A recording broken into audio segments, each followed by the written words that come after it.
سب news کے معزز ناظرین السلام علیکم۔ وفاقی حکومت نے 16 فروری کو نواز شریف کا پاسپورٹ منسوخ کرنے کا اعلان کر دیا۔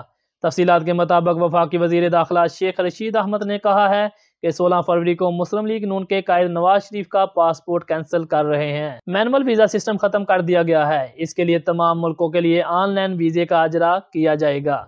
پریس کانفرنس کرتے ہوئے انہوں نے یہ بھی کہا کہ پیپلز پارٹی سینٹ الیکشن میں حصہ لے رہی ہے، یہ ضمنی انتخابات میں بھی حصہ لیں گے، لیکن اس کے باوجود مذاکرات کے دروازے کھلے ہیں۔ یہ بھی بتاتے چلتے ہیں کہ مسلم لیگ نون کے قائد اس وقت برطانیہ میں موجود ہیں، جہاں سابق وزیر اعظم نواز شریف کے لیے نئی مشکل کھڑی ہو گئی۔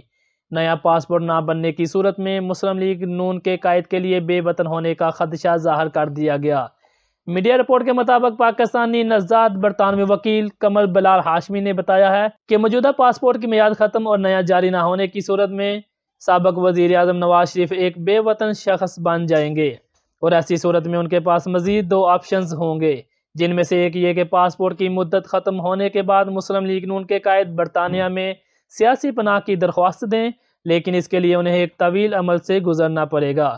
انہوں نے مزید یہ بھی بتایا کہ سابق وزیر اعظم برطانیہ کی وزارت داخلہ کو ایک درخواست بھی دے سکتے ہیں، جس میں استدعا کی جائے گی کہ انہیں برطانیہ میں مستقل قیام کی اجازت دی جائے، تاہم اس کے لیے ضروری ہے کہ درخواست دینے والا شخص یہ ثابت کرے کہ اس کو اپنے ملک میں جان کا خطرہ لاحق ہے۔ اس پر برطانوی قوانین اور قانونی روایات کے تحت نواز شریف کو مستقل قیام کی اجازت مل سکتی ہے۔